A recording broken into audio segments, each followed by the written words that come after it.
Welcome in this new podcast episode. Today I'm talking to Katja Rieger. Welcome, Katja. Thank you for having me.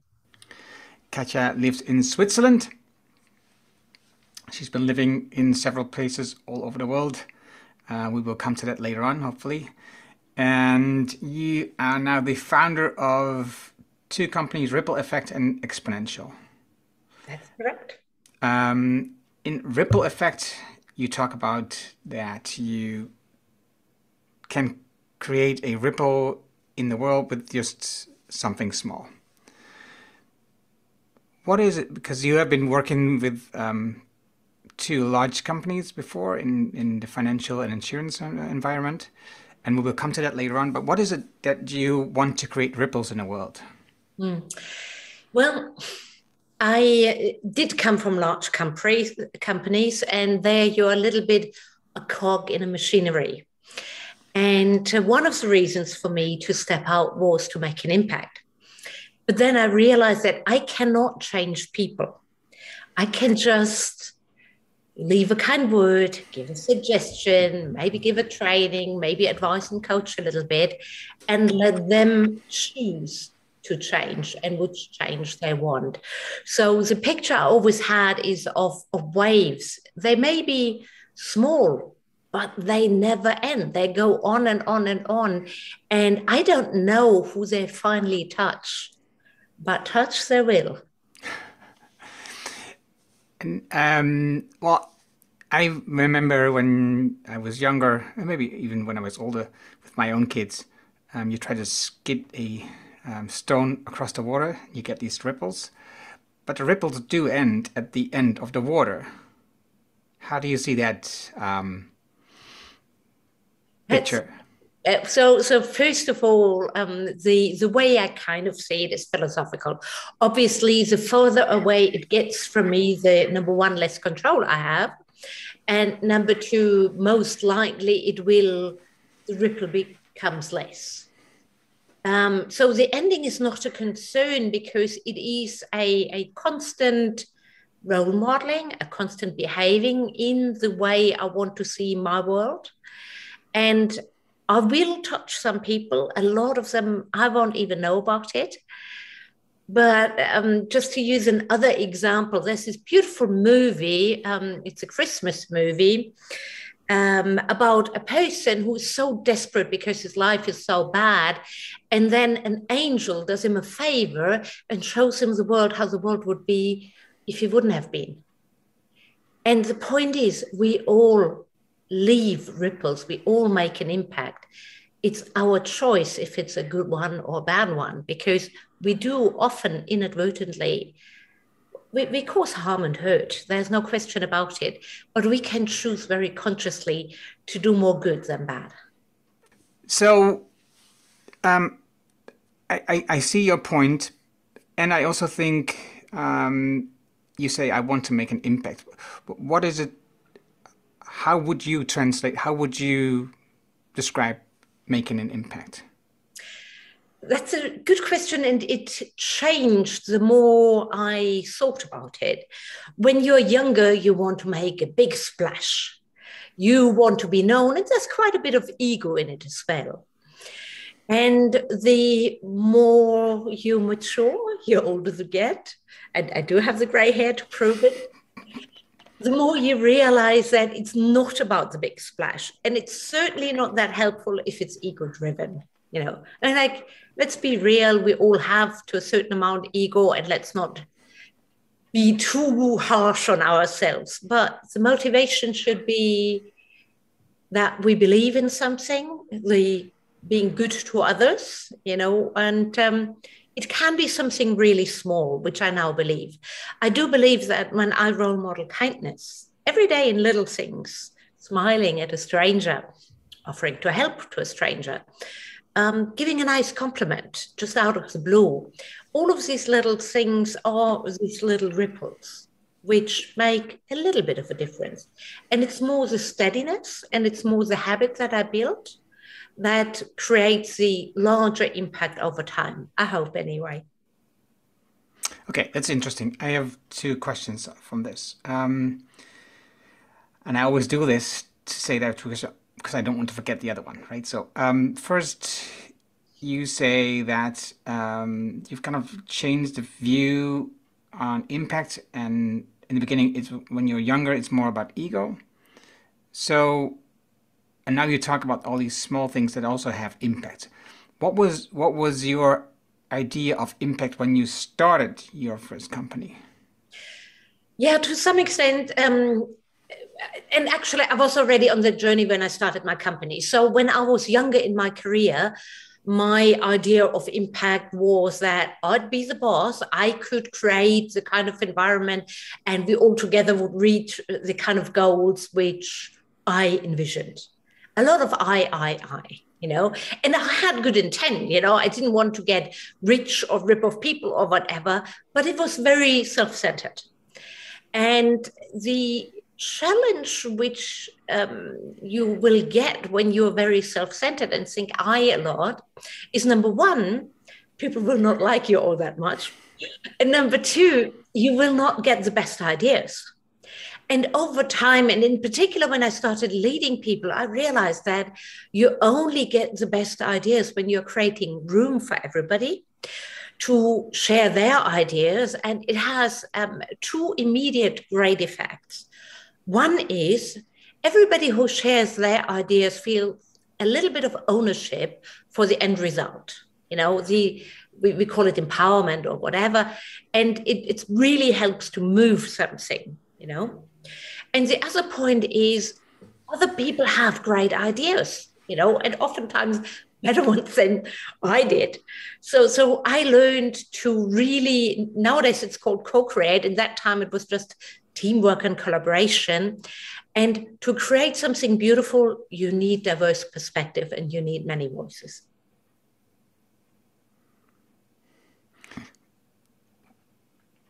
The way I saw it when I became older, I've got gray hairs to prove it as well, is the more I thought about a larger goal, a goal that goes beyond my life. How do you see that? How do you see that in relation to your small ripples? That's a question that is not easy to answer. On the one hand, I still want large goals, definitely beyond myself. Otherwise I could lean back, relax, and just have holidays and just live lovely, meaningful present days. But no, I want to both change it for the better to other people, for other people. I am a mother, so I want to leave a better world for my child, but beyond my child. I've just realized that we all have the power to, number one, do our part. Number two, it is more far-reaching than we think, whatever we choose. And number three, from small steps, you can arrive at something bigger. There's this beautiful picture when you're looking forward, you have this mountain in front of you, yet halfway up and you're looking back, you have this amazing ground already covered. So whatever we choose, and I may come later to some of the topics I'm choosing, I firmly believe it's having a beautiful vision for a kind of world that is motivating and that helps you explain to other people. But it's focusing on everyday little steps, habits, practices, and influencing one person at a time. Yeah, I love that idea. If you could point to one of your bigger goals, which one would be it? It's so hard to choose. So I'm sorry. The latest one. I've always loved diversity. I was always curious about other countries. Then being a woman in the corporate world, I was interested in gender diversity. I lived in the States, so racial diversity became a topic. I lived in Asia, cultural diversity, all of these kind of topics. I loved it. I embraced it wholeheartedly. And recently I've become aware of a very invisible diversity, and that is neurodiversity. Neurodiversity means that, of course, we are all cognitively in our brains, in our thinking, different. I mean, like you and I, we are, and everybody. However, there's some people in this world who are more different, and they have a harder time with a system that has been formed by and for a majority. And I'm talking about autistic people, people with ADHD, dyslexic, dyspraxic. There's so many neurotypes, as they're called. We don't even know half of them. And it's invisible because you can be black or brown or white, you can be man or woman or non-binary or gender fluid, whichever. You can still be neurodivergent. And there are approximations out there that at least 20% of our population is neurodivergent. So that's a sizable number. We all know somebody. So that's my latest big goal. And the goal I have is I want to help create understanding of their strengths and understanding for where they struggle. I want to create respect and appreciation, and I want to create support so that we actually, all of us, not just those who are neurodivergent, but the whole society can benefit from it because they have something to bring to our society and they have brought something. People are saying that most likely Einstein was neurodivergent or Leonardo da Vinci or others. Anybody who has really created something big and beautiful most likely had a different way of thinking. You mentioned a couple of topics with diversity, huge topics, right? Gender or race or culture. So interesting, big topics that could use support and change and attention. Why did you choose this one? Well, actually, I didn't choose this one over the other because the solution for neurodiversity is a solution for all of diversity, and by the way, for the majority as well, and it's called inclusion.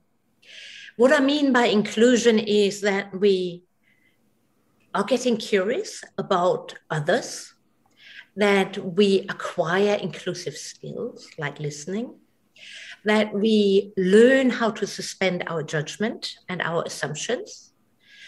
I give you an example, a very simple one. You're Dutch. And there are stereotypes about the Dutch. They're all very direct and they can be rude, is what other people would say. And other countries who are maybe a bit less direct, or the Dutch are all tall, or the Dutch are all blonde. I mean, like, that's, of course, nonsense, you know. And that's just about the Dutch. And if I do not come into my first meeting with somebody and just put that person in a box, I will win because I'll get to know so much about that person. But that's hugely difficult to do because putting people in boxes is just part of our nature, I would say. Because it's easier for our brain to process people, to see if they fit us, if we fit in their community or not, if we are able to survive with them, or if we, because we need to find a group of people that we can belong to. If we don't belong, we've got an issue. That's how we've been, that's in our hormones, or not hormones, in our genes. And and I agree, to be clear, I agree with what you're saying. I agree that it is important that we do this. We postpone our opinion, postpone the idea of putting people into boxes, but it's so natural. How do you do this? So first of all, yes, you're totally right. This is evolutionary wired into us because it was a matter of survival when we were still small groups defending each other against enemies, threats, and whatever. And we needed to find our in-group and we needed to help that group prosper. By the way, languages are derived from that too, because languages help us understand each other in the in-group and exclude the others. However, we're not living like that anymore. And the good news is humans are aware. You know, there's a lot of things which animals, for example, do better than we do. But this one aspect about our awareness is a huge chance for us to decide consciously to do differently. And I'm not saying it's easy, because the way our brains are wired, indeed, it's shortcuts, it's quick decision making and so on. However, we already know how to do it.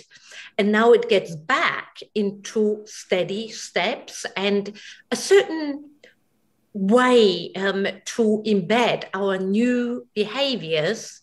So eventually they become habits. And if you've read The Power of Habit, for example, Charles Duhigg didn't invent it, he just tells us about it, and it's from science.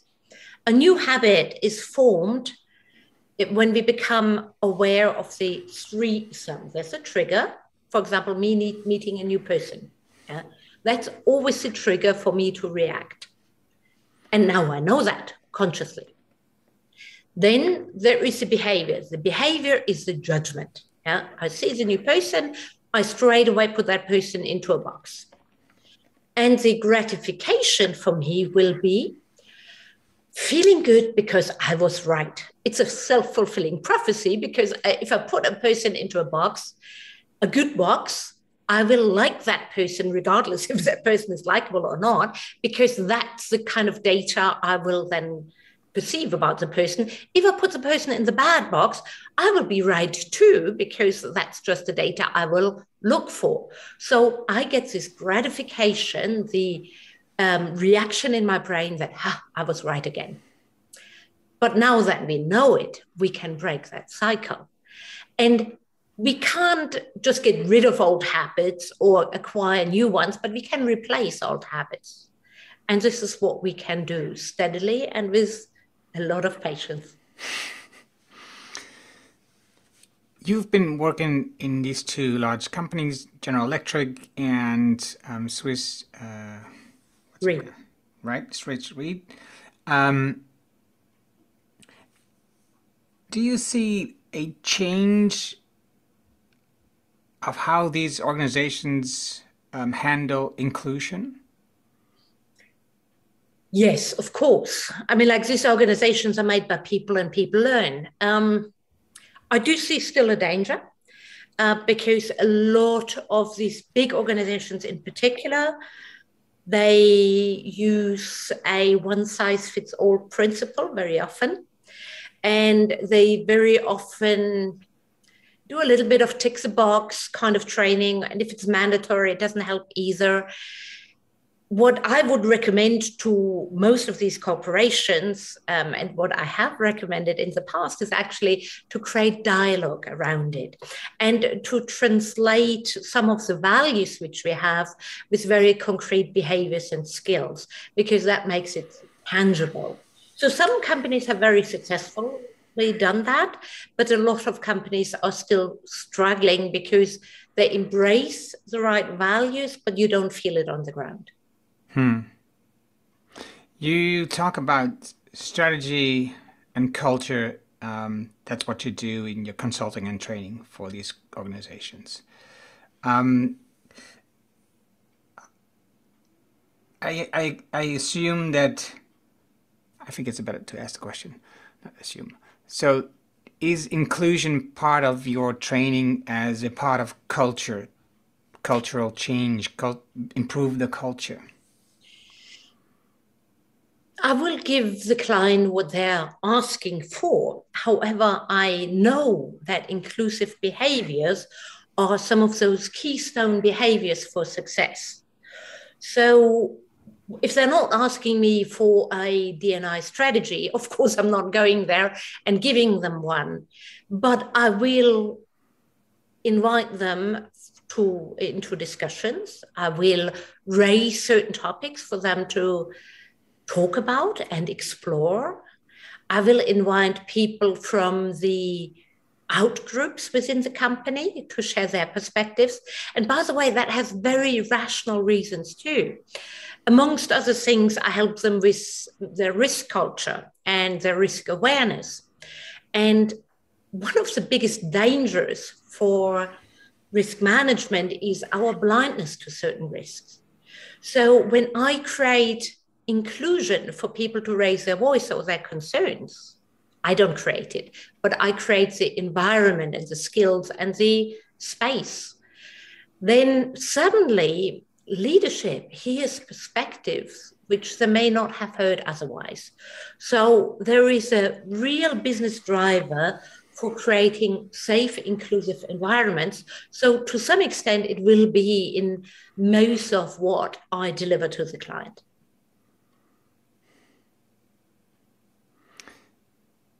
If you look at the magnitude of the problem that you are helping to change, right? To help to get awareness for. And I think about the other problem, for example, that you mentioned, the inequality in sex and how it's still embedded in organization, why females still make less money, percentage-wise. This female topic, for example, the sex topic, has been talked about and trained on for, I don't know, a couple of decennia now, probably.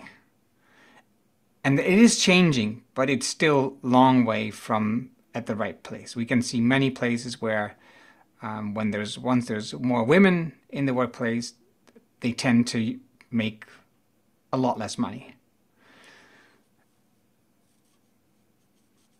How do you think you can make a success of not just you, but in general on this inclusion? There's two of my other passions which really help on that journey. One is transparency. Transparency is beneficial for any organization, and I'm talking any kind of transparency. Transparency to talk about risks or concerns, transparency on payment, on like salaries, transparency on goals. I love companies who share, where the CEO shares his MBO, his management by objectives, his goals. So transparency is really, really a good way to create the status quo. And then a lot of people actually don't like unfairness. Actually, if you have unfairness, even the men who may benefit from the higher salary may not feel comfortable about it, because unfairness is something which touches us all. So you create the transparency, people get aware of it, and then you can do something about it. On a smaller scale, that's what you do as well on the more subtle changes. So as you said, we've come a long way with regards to better treatment of women at work and better opportunities for them at work. However, now we are in a situation which is much harder to handle, and that is the subtle, the unconscious bias. And here as well, transparency really helps. And I'm not talking about an unconscious bias training, because that has been proven to be tricky.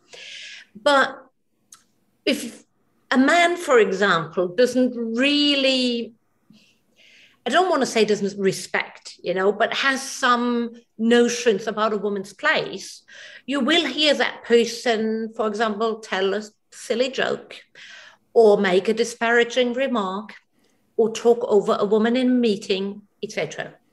These are the so-called microaggressions, and they really hurt when you're on the receiving end, especially because they are so often. And as a woman, you really have a problem saying, Hannah, you interrupted me. Well, in our case, it's most likely the other way around. You're very thoughtful and listening well, and I'm the more talkative. But the point is that very often women are interrupted in meetings and talked over. And when they speak up, it's about, oh, don't be so sensitive, don't be petty or whatever. So there's strategies around it, how to speak up in a good way, how to create allies. You, for example, you would be absolutely my go-to person if it'd be in the same meeting, and I'd ask you, hey, Anna, can you help me? I mean, like, this guy, Tom, he's always talking over me. Can you the next time make him aware of it? Because when I do it, he gets angry at me. And you would probably do it. So male allies are such a help for women in the workplace to curb some of these microaggressions. And it's not a big deal, but what is important on microaggressions is that, number one, you do it immediately when it happens. Okay, if you don't want the person to lose their face, you do it immediately afterwards in a private setting. Number two, you don't do it angrily, you do it rationally, factually. Yeah, you don't make a big deal out of it because it was a microaggression, but you still need to speak up about it. So transparency is a really, really big help for combating some of these injustices. I have to say that I think I handle this in two ways a little bit differently. So first, in general, I try to give women the advantage. So whenever I have something to do, have a job or have something, I will actively look for women.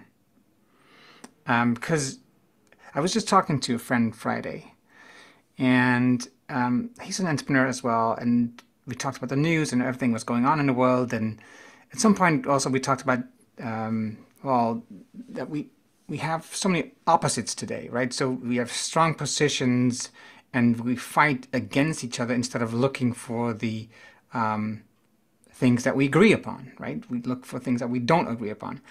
And I told him I tried to give women the advantage, and he thought it was kind of like not the right way. Well, first of all, I think male had the advantage for so many years already. I think we should give women the advantage. That's to compensate a little bit of that. That's, I think, the least we can do. And second, I think that most male are not aware, like you mentioned before, that they're doing this. They are not aware that they are consciously aware that they are doing this. It just is like an unconscious process, because what we do, we as men, and I think that was really his point. I was correcting him because I was talking about we do this. And he says, no. I don't believe we do this. It's like 20% of the men. No, we do this as male, as white male. We are the same. We look for each other.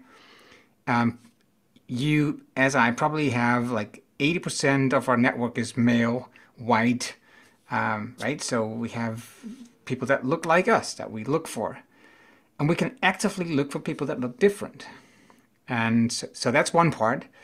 But the other part as well is, like you mentioned, if you are in a meeting and you ask me to do this, I might do it, but I also could be afraid to do this. I am also a very careful person who don't want to brush against the feathers in those kind of situations. So I'm not sure if I could do it. I think I've improved over the years, but I still could be very intimidated in these kind of situations to take action. So for me, it's easier to take action in the ways that, well, for the future. I'm not sure how to make the difference, but you understand my point, hopefully. Yes, I can, and I give you a very quick tip on the latter one, on the microaggression and the speaking up, and then let's address the future, because I like what you said, and I can expand on that too. So the quick tip on the microaggression for anybody to speak up is practice before. It really, really helps. So if you have one quick sentence, and by the way, the most innocuous sentence, which however still makes the other person think, is, what do you mean by that? So when somebody makes a stupid, inappropriate joke, take it at face value and say, what do you want to say with that? What do you mean by that? That is a flag there. It doesn't hurt anybody. It doesn't leave anybody like feeling defensive. And again, Good that's point. important. We don't want to have anybody feel defensive. And there's a couple of other things, because most likely, you know, the person who's going to interrupt, you know, how he's going to interrupt, who is going to interrupt. So just practice it beforehand and then just say it casually and then move on, you Right. know, Good don't. point. Yeah. Now the future thing. So I really like what you do. And I do think it helps. And the argument which you could actually bring is not just that it's fair, because men had the advantage for many years. Now it's time for women. It's actually good for you. It's good for the business. So a couple of things. And we shouldn't just say that all women are the same and all men are the same, but diverse perspectives in general, you know, and other things come in, demographics, you know, somebody without a college degree, age, have a young person speak up, have an older person speak up.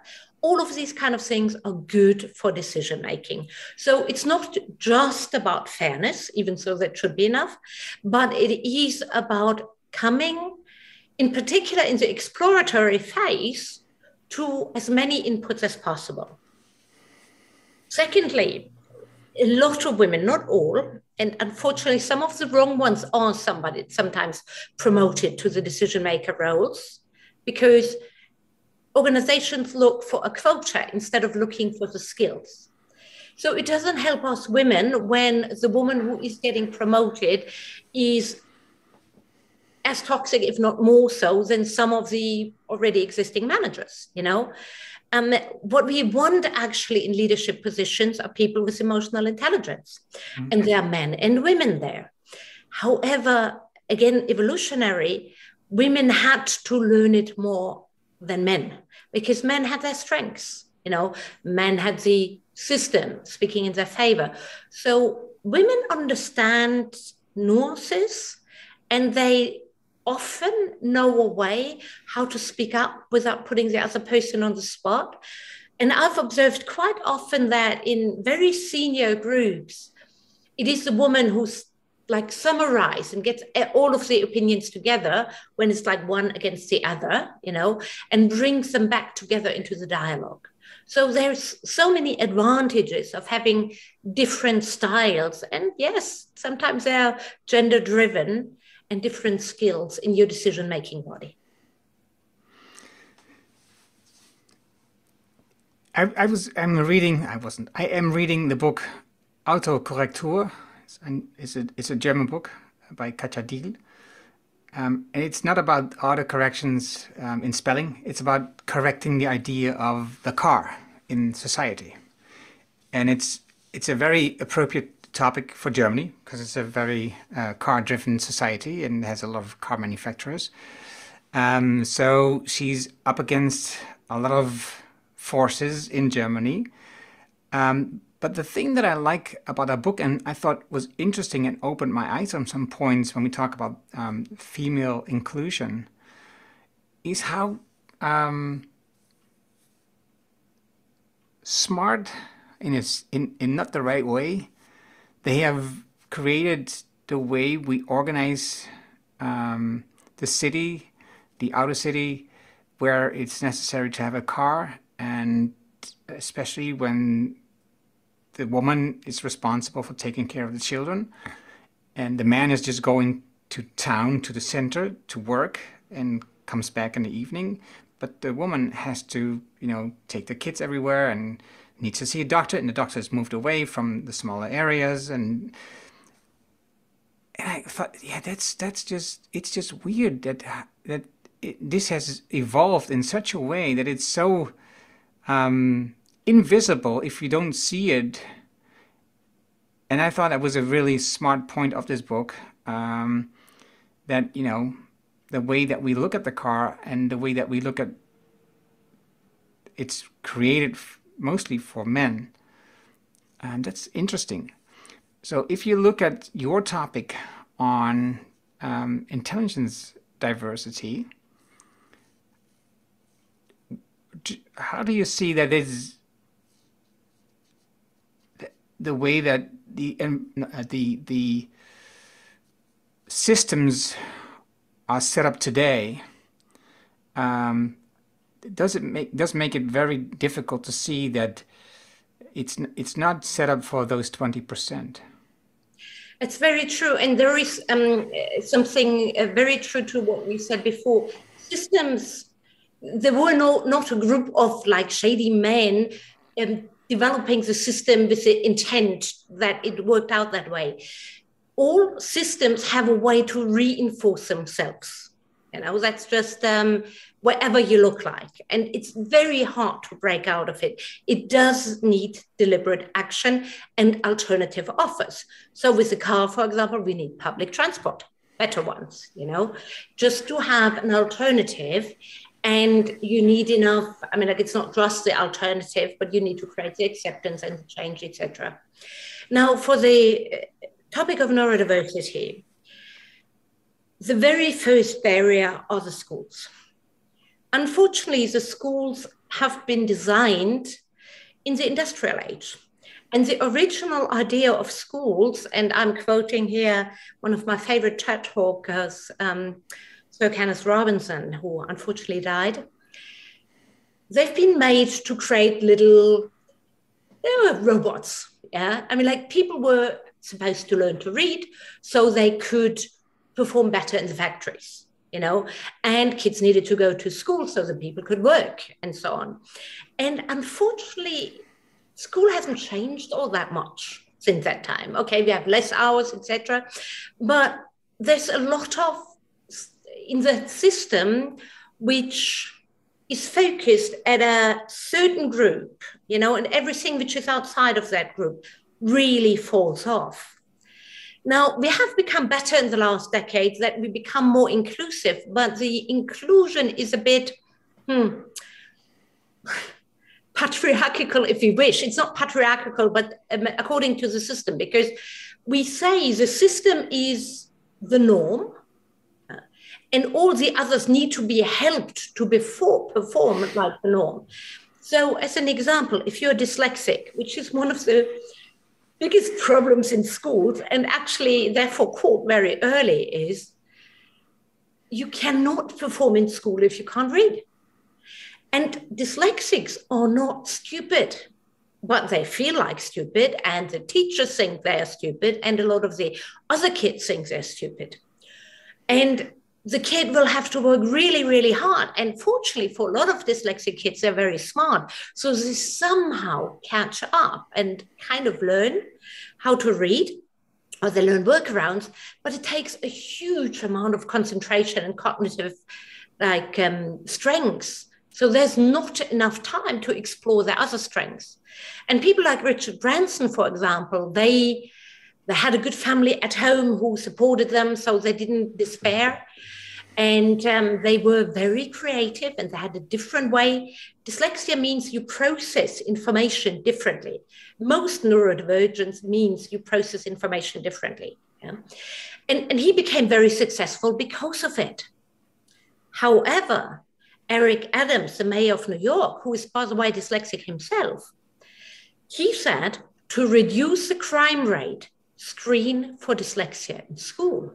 And what he is saying is there's a hell of a lot of kids who didn't have to become criminals, but who became criminal because there was no chance for them. So that is really tragic if you think about it. Autistic kids, I mean, like, depends how good they can mask, which is, again, a huge effort for them, you know, but they're usually bullied like the dyslexic or like the kids with ADHD, and it makes school hell for a lot of them, which means when they're getting out of school, most likely they don't have the grades to get the great jobs, etc. So it's a perpetuation of the system which prefers the norm. You know, I'm not saying normal because neurodiversity is normal, differences are normal. And it does continue at work. And what we can do is we can create awareness that it's not stupid. Nowadays, why would you have to learn to read when the computer can read to you? Why would you have to learn spelling when the computer can help you? So once we recognize that there's workarounds and we can focus on the strengths and we can give those kids accommodation or later at work accommodation, and then we can finally benefit from their pattern recognition, from their different problem solving, from their very high work ethic, etc. I was reading another book which is in Dutch. It's called The Meetmaatschappij. It's about the measuring environment. It's not environment, but anyway. And the author talks about the way that we want to measure more and more. And the moment you start measuring things, you put things into a number, you lose a lot of information. And well, in the schools in the Netherlands, we have what we call the CITO score at the primary school. And they are doing several tests during the first 8 years. And then there's the final test. And then there's the opinion of the teacher. Those three together, and also, of course, the opinion of the parents. Those three together determine what the next school will be, where the child is going. And by putting a child into a number, so that you can compare it to other children, suddenly you make apples comparable to pears, right?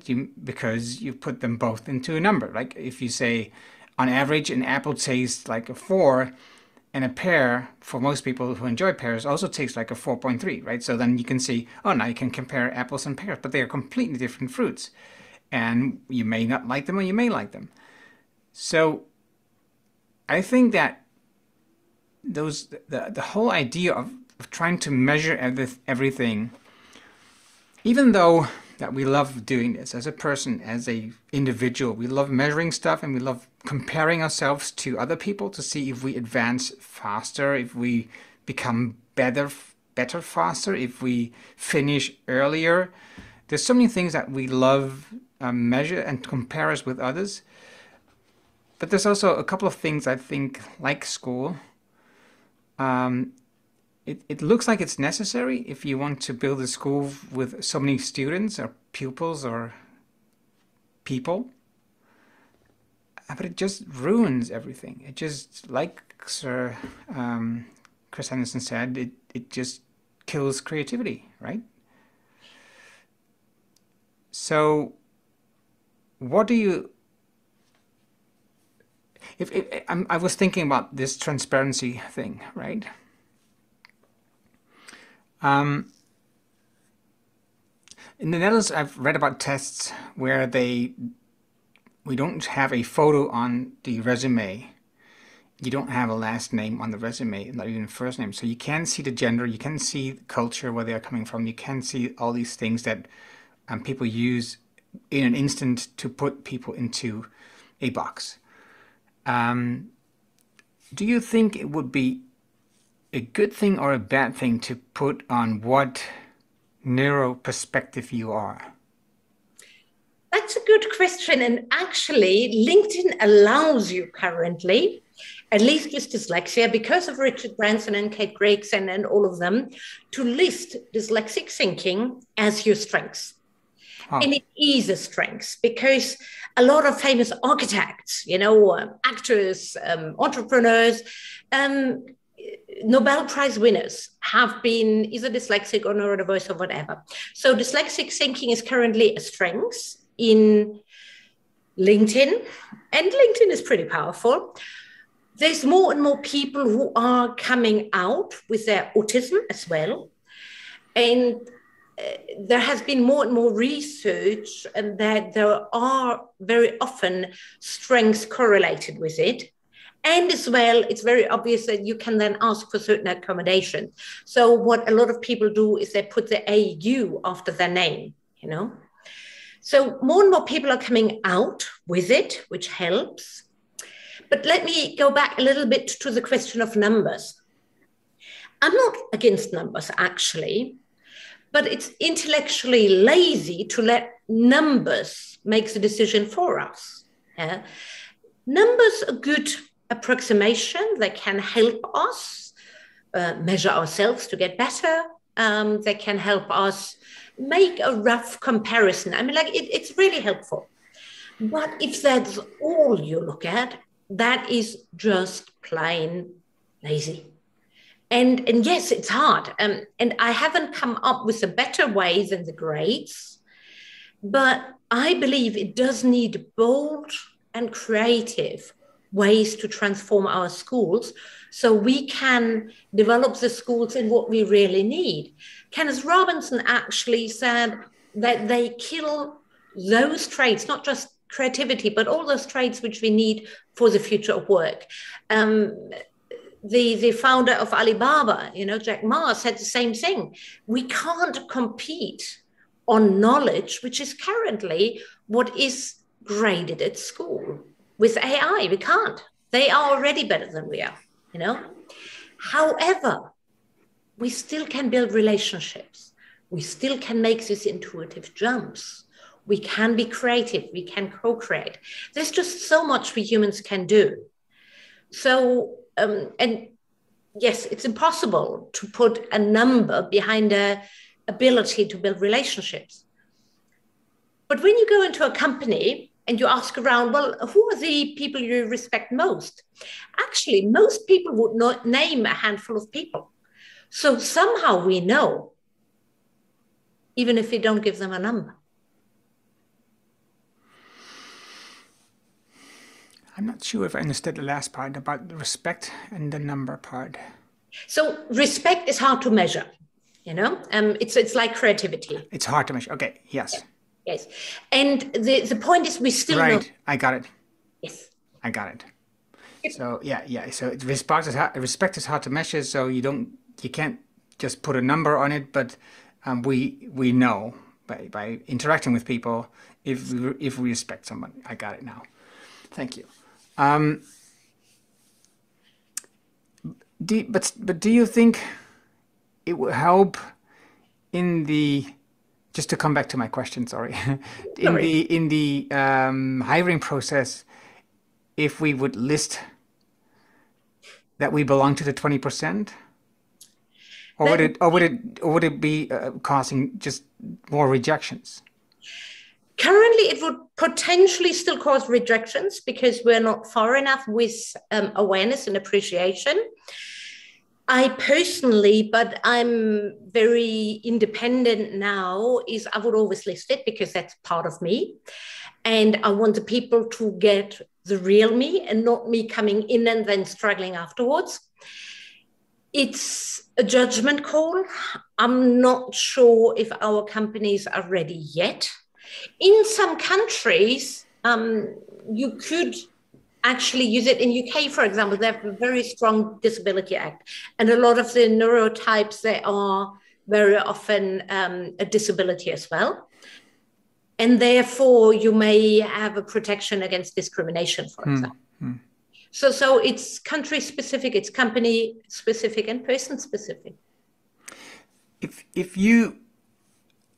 Because General Electric was the first company the first large one that you started working for, right? Into the insurance world.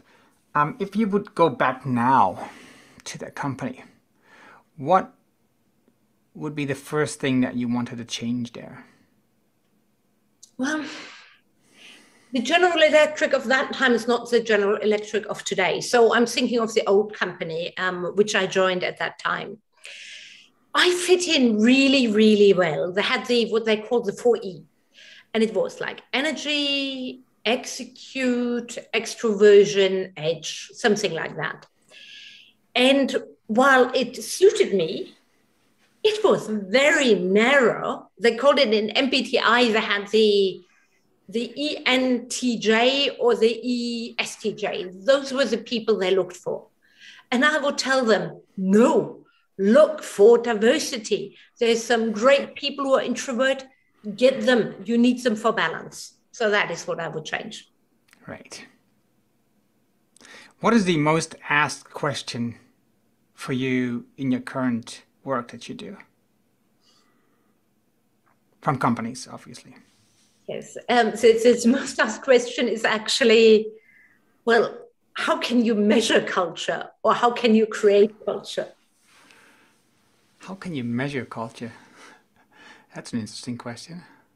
Well, it's more, how can you measure that you're making progress? Yeah, no, I got it. But how can you measure that? That's a kind of, That completely aligns with the things we were just talking about, right? It is, it How is. can you measure a culture? And how do you also how do you know if you're making progress? That's also a kind of a weird question because I think a culture is created by the people that work there, right? So of course you could have really toxic culture, but in general, I believe that like 99%, maybe 95, or I'm not sure, but of the companies have a normal culture, right? Not toxic, what I mean. And a culture is created by the people. So Yes, but imagine, so the situation I sometimes face is there's a new CEO coming in. He is tasked with getting the company to move a bit quicker or more customer centric or more agile or what have you. You know, there's always a goal there, which usually new CEOs have. Or there's a merger and acquisition, and there's two different cultures, you know. And what I really like is when I do work with the leadership team who actually realizes, God, we have to work on culture. It's not just something which is, I mean, like it is, but there's something we can do about it very deliberately. Yeah.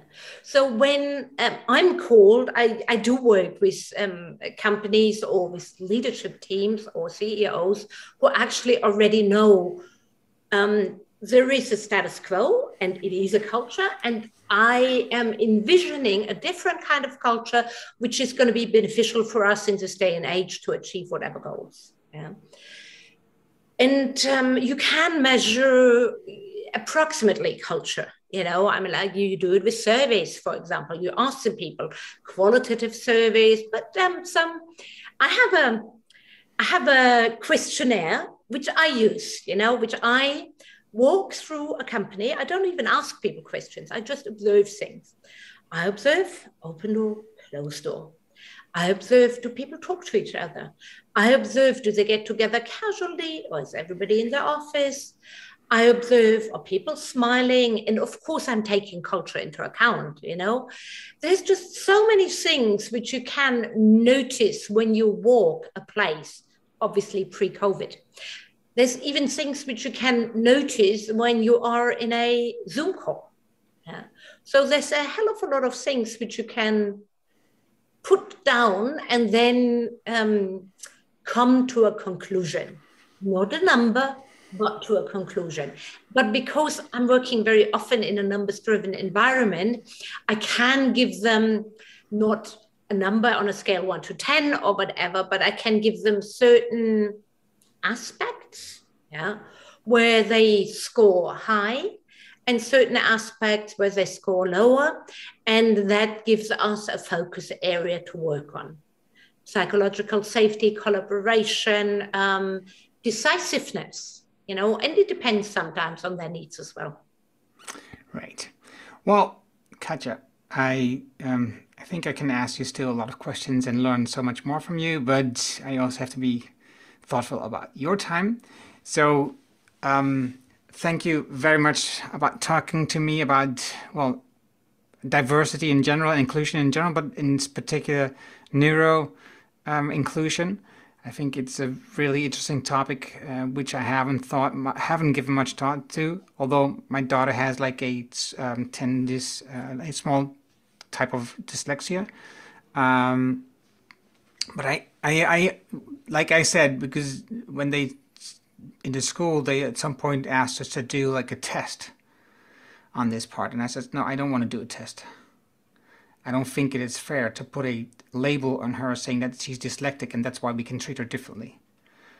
Later on, she did get a note saying that she was like a type of small dyslexic, therefore she got more time on tests.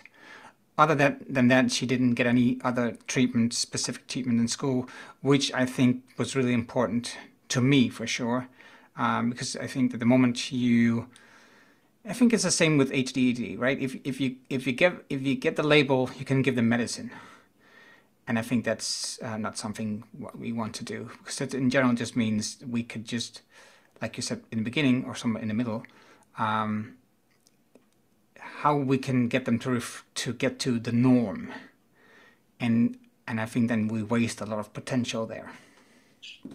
That's another discussion which we have to have, because you wouldn't expect somebody in a wheelchair to go racing. So expecting somebody with dyslexia to read an essay out loud would be just as unfair. And how you deal with it is a very individual perspective. But I realize what you want is opportunities for everybody and a fair treatment for everyone. Yes. I'm fully with you. Thank you very much, Katja. Thank you too. It was lovely talking with you. You asked very good questions. Oh, thank you.